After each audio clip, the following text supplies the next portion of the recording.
Well, hello everyone and happy Thursday. It is digital host AJ Wuest welcoming you back to Before the 4, the live stream where I take you guys through some of 48's top news stories and then some before our 4 o'clock newscast. And you all know the drill.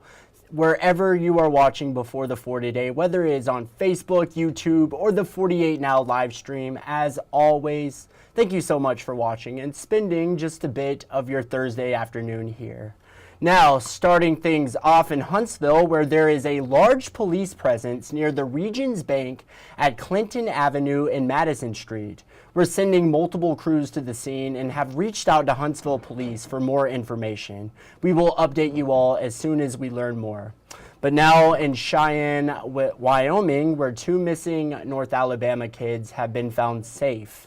Cheyenne police says the children, 9-year-old Lily Gray and 5-year-old Caden Gray, were believed to be in danger after they were last seen near Lacey Circle in Tony.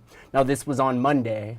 Decatur police says the siblings were in custody of the family member when their mother, Leanna Varco, took them. Officials believe Varco had fled the state with their children and that their stepfather, Zachary Varco, was with them. Wyoming law enforcement officials revealed that the children were found at the Sands Motel in Cheyenne with both step-parents. Cheyenne police officials say Decatur police detectives determined that the couple was driving through Cheyenne. Cheyenne officers located the suspect vehicle in the Sands Motel parking lot. Officers contacted motel management to determine which room the couple was in. When the officers approached their room, the couple surrendered and the children were taken into protective custody. Now, during the search for the children, detectives obtained an interference of custody warrant for Leanna Varco, and based on evidence, a warrant for child abuse was obtained for Zachary Varco. The two will be extradited to Alabama.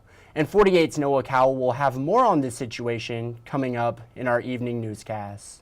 But now a story out of Arab, where a jury found Sherman Pierce guilty of 2 counts of attempted murder, 1 count of discharging a firearm into an occupied vehicle, and 1 count of attempting to elude. Sherman Pierce was accused of shooting at officers in June of 2022 and was arrested and charged with attempted murder after a weekend-long manhunt by the Arab Police Department. Investigators say Arab police tried to pull Pierce over, but he reportedly took off. But now, today is Thursday, so that means it is time to take a look at who 48's Gina Benitez and Huntsville police need your help stopping this week. Let's take a look at this week's Huntsville Area Crime Stoppers.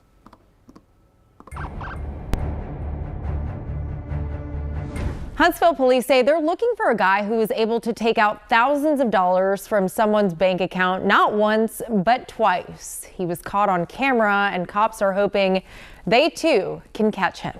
Police say back in December, this guy went into the Redstone Federal Credit Union off the Parkway, gave an ID that wasn't his, and was able to withdraw $4,000 from someone's account.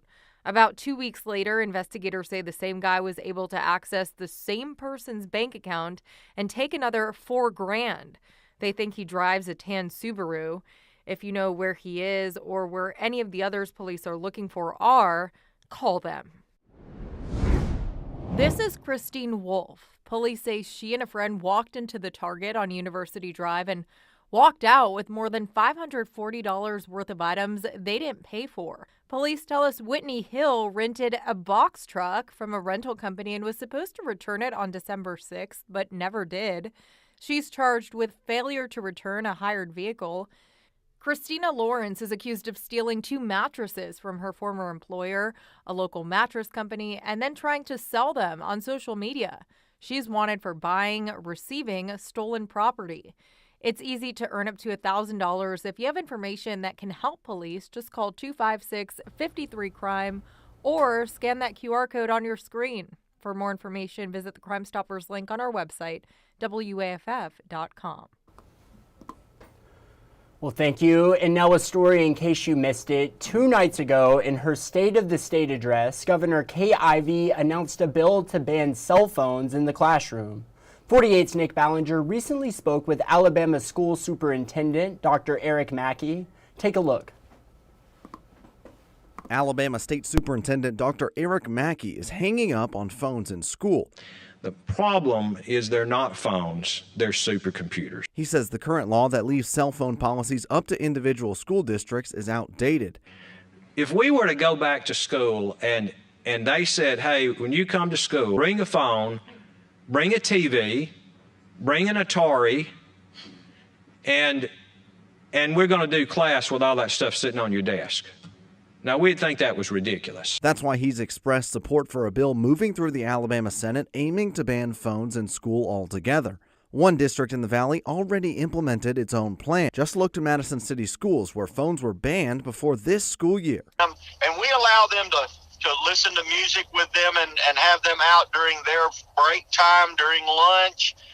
But I do think that instructionally, it keeps them focused in the classroom, and that's what we're seeing. Superintendent Dr. Ed Nichols says students put their phones in a pouch at the front of the classroom each day. We have seen that students interact more with each other. We have seen a sense of students doing better in the classroom. Nichols says the reasoning behind the policy was clear once they surveyed parents. I appreciate that the governor and the legislature is concerned about instruction, but I think it's a local decision, and I think local school boards are capable of getting the feedback from their community about how to handle cell phones. Well, thank you. And staying in state news, Alabama Senator Katie Britt says she is working to protect kids on social media by sponsoring a new bipartisan bill that would set a minimum age requirement for social media and limit how big tech companies use targeted algorithms. The Kids Off Social Media Act would make the minimum age to use social media 13 years old. It would also stop social media companies from using algorithms to send targeted content to users under the age of 17. The bill would grant the FTC and state attorney generals authority to enforce the new rules. Brady Talbert with WBRC recently spoke with Blount County District Attorney Pam Casey, who says far too often kids as young as 8 are on adult dating apps, and some are being targeted by predators. I think it's a start. We had to start somewhere. I think I've been ringing the alarm for almost 10 years about how dangerous social media is for our children. We see bullying really become a problem lately, especially with mental health. Children who are committing suicide based off of things that are happening online. So there's really two elements to social media. That's the predatory area, but then there's also that bullying and harassing that's going on with between classmates. And now another story in case you missed it, an update to a story we first brought you over the weekend when it broke. 48 Savannah Sapp has more details on a shooting at Decatur's Nash Barbecue that left an 18-year-old tragically dead. Savannah Sapp with the details. Decatur Police Chief Todd Pinion has announced a teen has turned themselves in for their involvement in a shooting outside Nash Barbecue, which claimed the life of 18-year-old Deshaun Lewis. That shooting took place early Saturday morning outside the restaurant. Pinion said investigators had been working around the clock to locate the suspected gunman. The chief says the suspect who surrendered is a juvenile. He will be charged with murder, but due to his age, his identity is not being released. This is the second shooting in less than 3 months that has taken place outside Nash Barbecue. On Thanksgiving of last year, a man was shot in the leg. Pinion says this case and others detectives have taken on seems to mark an increase in crimes involving juveniles. I've been a detective before, been here for over 20 plus years. That's ebbed and flowed throughout my whole time here. I can say, after speaking with some of the detectives, they have felt like there has been a pickup in the last couple of years. Well, Pinion also says that investigators are still working to determine what took place in the moments before the shooting. I did reach out to Nash Barbecue today, but they have declined to comment on the case. Reporting in Decatur, I'm Savannah Sapp, 48 News, on your side. Thank you, Savannah. And now moving out to Harvest, where a gas station clerk was killed in a shooting over the weekend. Jari Williams, the suspect in the shooting, had an Anaya's Law hearing yesterday, and he was later denied bond today. And 48's Noah Cowell attended the hearing and tells us more. Ja'Ree Williams went before a judge this afternoon to decide whether he would have a chance at bond. Now, Williams is the man who is charged for the murder of a clerk at a Harvest gas station 4 days ago. Now, the defense argued for Williams to be bonded out into his mother's custody, but the prosecutors say that he's accused of murder and belongs in jail. According to a Madison County detective, surveillance footage shows Williams walk into a Circle K and without a single word go up to the counter and shoot Taylor North in front of 2 witnesses. This sparked a massive manhunt up and down Harvest Road, where Williams was found later that night less than a mile away. He was carrying a backpack containing a gun, gloves, and the clothes detectives believe the shooter was wearing in the video. The detective also says that Williams' mother's gun was reported missing that same night. We also heard from Taylor North's family and friends for the first time today, as they lovingly remember a woman they say was a ray of sunshine. A lifelong friend named Charity Dupree told us, quote, "Everyone needs a friend like Taylor in their life, and if you have one, I hope you cherish them while they're here." Now, the defense says Williams has schizophrenia and possibly bipolar disorder, and those conditions may be connected to the murder. Now, the judge says that he will have a decision on bond within 48 hours. Reporting in Madison County, Noah Cowell, 48 News, on your side. Well, thank you, Noah. And now in Huntsville, where a few days ago we learned that a college prep high school will be permanently closing its doors. 48's Callie Neese with more. Huntsville College Preparatory School announced to parents yesterday via email out of the blue that they're shutting their doors. For good. Andrea Alvarez, the District 3 school board rep for Huntsville City Schools, says that this is just one risk parents take by choosing schools like this. They were sold what I'm considering a lemon. So like if someone pops up a school and promises them the world and promises them this really unrealistic educational experience, they need to know the risk that it might completely fall apart. Alvarez says when schools like HCPS shut down, not only does it leave parents scrambling, but it can run resources thin at nearby public schools. With the passage of universal ESAs, both at the state level and the federal level, what's going to stop this from happening at a macro level that really impacts our schools? Universal Education Savings Accounts, or ESAs, allow more students to attend private schools. She worries about the future for public schools if private schools run into funding issues. I've reached out time and time again to admin here at HCPS through phone calls, texts, emails, and even Facebook, and have yet to hear back. Former staff members here at HCPS tell me that they will be collecting school-issued iPads and returning personal belongings this Saturday. Reporting in Huntsville, Callie Neese, 48 News, on your side. And now in the Shoals, a new fire station is opening up. The Florence fire chief says they've just outgrown the other one. 48's Aria Pons with the details. About 3 years in the making, and Florence fire officials will finally be able to turn this land here behind me into a brand new Fire Station 4. It's time to move into something a little more modern and updated. Florence Fire Chief Tim Anderton says the current Fire Station 4 is outdated and requires a lot of upgrades. It was built in 1964. Only one truck in the department's fleet truly fits into the garage, and firefighters have to back that truck in the middle of Huntsville Road when they come back from a call. And that station averages about 1,100 calls a year, and that's at least that many times that they have to stop in the middle of 4-lane traffic and get out on the ground, flag traffic to a stop while that truck returns to the building. And that won't be a problem here on Franklin Street. The new fire station will also be bigger, solving another problem the current Station 4 has. We have literally outgrown this station. Many neighbors in the area are excited to see the station, but a few have expressed their concerns over the possible noise from the station. Anderton says neighbors shouldn't worry too much. A fire station anywhere you go should be built for the community it sits in. We're going to be good neighbors to the neighbors that we'll have there, and we're looking forward to a good relationship.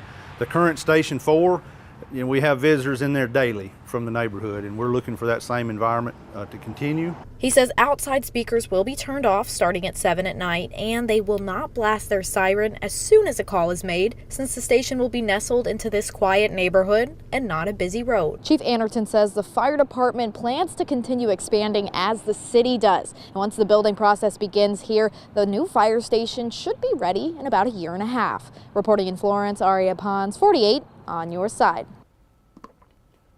Well, good deal. Thank you, Aria. And on Facebook, I see a comment from a Mr. Gary Brown who says, Have a wonderful day. Mr. Brown, I hope you are having a wonderful day as well. Yes, it has been awesome. Thank you so much for that. But now, coming up after the break, we'll remember the late Johnny Williams, longtime Troy University athletic director, some fun and engaging events you can do in Huntsville this weekend, and a story you're just not going to want to miss. It's all ahead. I'll see you in just 1 minute.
Well, hello everyone and welcome back to Before the Four. Now let's take a second to remember Johnny Williams, Montgomery Bowl director and athletic director at Troy.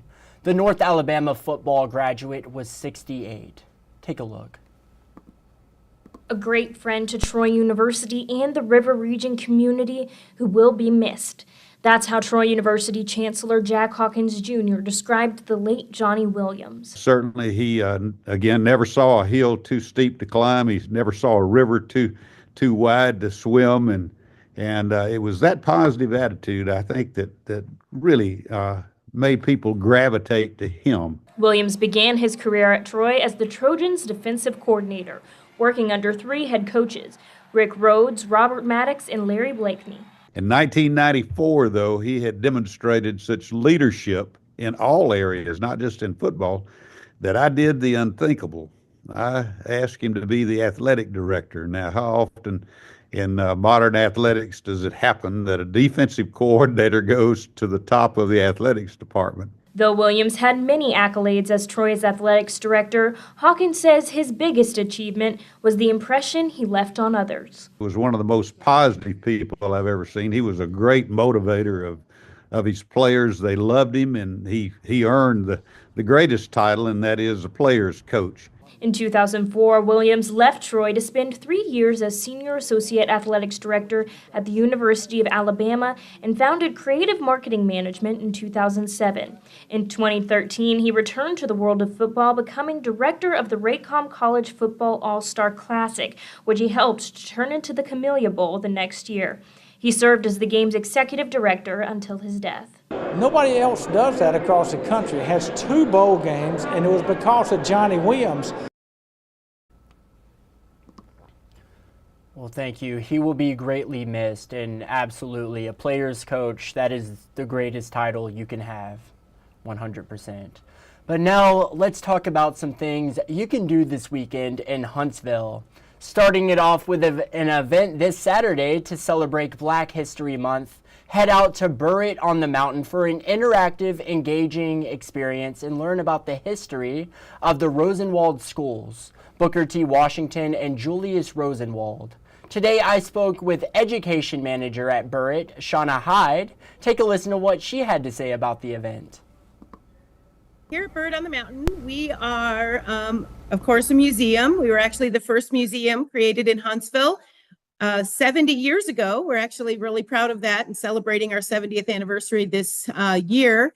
It was about 8-9 years ago, we decided that we would like to add a schoolhouse to our museum. And so we commissioned and had built a replica of what's called a Rosenwald schoolhouse.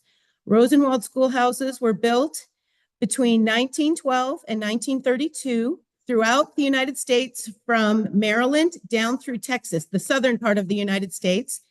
They were built as a partnership with Julius Rosenwald, who was a philanthropist that worked with Sears and Roebuck, and Booker T. Washington, who was the president of Tuskegee University. And they partnership together because there was a real need, especially at that time, for schools in the South to educate African American children.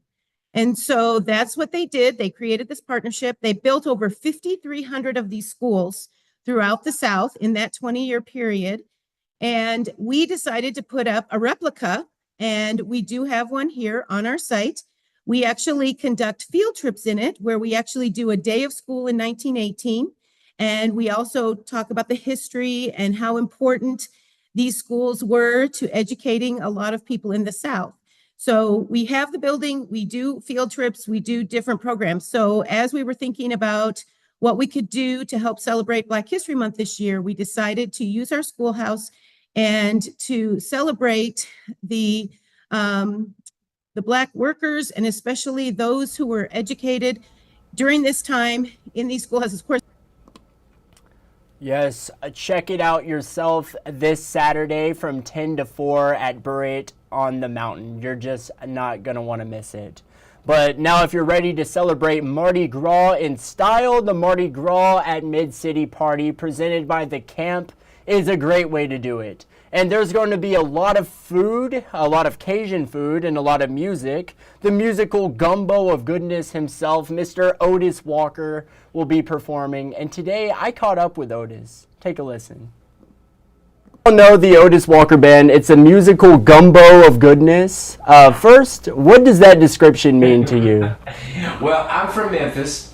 I went to school in Florence, Muscle Shoals area. So a lot of my musical background is a lot of blues, Muscle Shoals pocket, with a flair of gumbo and Cajun. A lot of stride music. I grew up listening to Fats Domino and Professor Longhair, and I'm a piano player by trade, and so that stuff just kind of seeps out when we play.